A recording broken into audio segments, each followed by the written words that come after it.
Hey there, everybody. Hope you're doing fine with all your online classes. This is Mr. Simon coming back to you with another lab that you would have done in class had we been in school. It's really sucks that you can't do this lab because it's actually a fun lab and students always have a good time with it and learn quite a bit.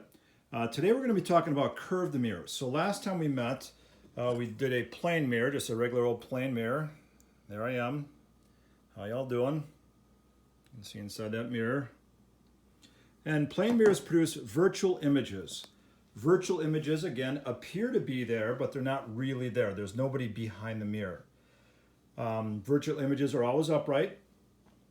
Real images that we're going to see today are always upside down. So you can't tell, but this mirror has a concave nature to it. We call that a converging mirror or a concave mirror, both converging and concave meaning the same thing. And since it has a concave nature to it, there's some place out here that it would be the center of the circle of its concaveness. So somewhere out there is the center, and exactly half that distance is called the focal point of that mirror. You might remember the focal point and parabolic reflectors from the Ripple Tank lab. I'm going to be making real images of this light bulb. Now, real images are really there in space, as you'll see. Now notice the object, my light bulb, has the arrow pointing down. You're going to notice all the real images are going to have the arrow pointing up. So what's going to happen is the light rays are going to be coming in from that light bulb, hitting the mirror, and converging together in space. Where they converge together in space because of the concaveness is where we're going to find the real image. And real images can be focused on a piece of paper, as I will see. I'm going to be moving it from spot 1 all the way through spot 5. And you're going to notice some interesting things about those images. And all of this will be confirmed with the other videos and notes that we're going to do. So I need to plug my light bulb in. And I apologize because I really need about 4 hands for this lab. But since I only have 2, I'll do the best I can. So my light bulb's in. It's quite bright now. I'm going to turn my kitchen lights off. And then I got it all the way back here at position 1. Those light rays are going to come in, hit the mirror, converge together, and with a piece of paper, I'm going to see if I can catch those images. So coming off that mirror, you can see right down there in the corner the image of that light bulb. And again, it's not as clear in the video as it is here in my kitchen, but in my kitchen it's very clear. And notice the arrow's pointing up, and then the light bulb, it was pointing down. So that's a real image. It's really there in space. And it's always upside down or inverted. So let's take my light bulb and move it to position 2 a little bit closer to the mirror. We're going to notice that the real image, which we'll find, is going to be a little bit bigger in size and a little bit farther away than it was before. So there is that real image of the light bulb. It's really there in space, right at that spot. Moving even closer to spot 3. My image is going to start going a little bit further back and getting a little bit bigger in size. There's a nice clear one. Again, the arrow on the object is downward, this arrow is upward. And again, in my kitchen, that's a really clear image. Moving it closer yet to position 4. I'm going to notice something interesting at position 4. If I can capture that light, I'm going to have to tip this back. That image is right where the object is. And it's exact same size and the exact same location. And that's the center of curvature of this mirror, because when I go to the center of curvature, you always get the symmetrical point where the image is just as big. And now I'm going to go quite close to the mirror, position 5. And now that image is going to be way back here.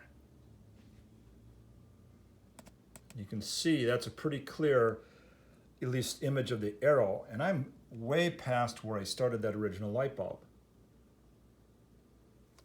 I'm not quite at the focal point. If I go a little bit further, I'm actually going to be at the focal point, and then the rays will all come back parallel and never intersect.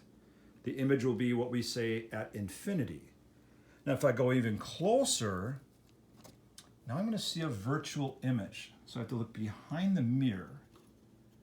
If I do, I see an image of the light bulb. I'm going to actually turn the light bulb off so it's easier to see. So if I'm inside the focal point, I see an enlarged image of that bulb. Some of you or your moms may have a makeup mirror that makes your face look bigger. That's the same type of mirror that we're using in the lab today. You can actually try to do this lab if you'd like. So what's happening, we can show with our ray diagrams. And this will be in your notes, other videos, things that we'll be sending to you. So for a normal flat mirror, the lines don't converge. They just bounce back. If we extend those lines back, I can locate the virtual image behind the mirror. But for a concave mirror or converging mirror, there are 3 light rays that are going to help us locate the image. So here's my object, my light bulb.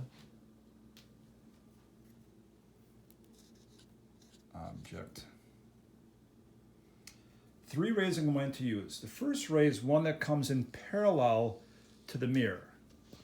Now when we say parallel, we mean to this big black line, which is called the principal axis, which has the center curvature and half that distance is the focal point. And any ray that comes in parallel is going to reflect through the focal point. Another ray that we use, so we got parallel through the focal point, the other one is through the focal point is going to hit the mirror, and that's going to reflect parallel. So we got parallel goes through the focal point, and through the focal point go parallel, and you notice they're intersecting right in that area. The third ray, which you can't, it's not great, but it's from the top of the image, I'm doing all these from the top of the image, goes through the center curvature, and that hits the mirror, or where the mirror would be, and it just reflects back along the same line. And what you notice, it's not really great here, but right here is where those 3 rays are supposed to intersect. So that's where the top of the light bulb should be. And you can see why it's upside down then, is that whole light bulb is on the opposite side of the principal axis. You may have noticed when you look into a wooden, not a wooden spoon, a metal spoon, that on one side, the bulged out side, you see a smaller upright version of yourself. That is a virtual image. But on the concave side, you see a little upside down image of yourself. That's a real image. And you're seeing what we are producing right here in the lab. So hopefully this made some sense. This was a lab you would have done. Hey, stay healthy. I really miss all you guys. I'm hoping we can get back to school for at least a couple weeks at the end of this semester. So stay well, everybody, and we'll see you later. Bye.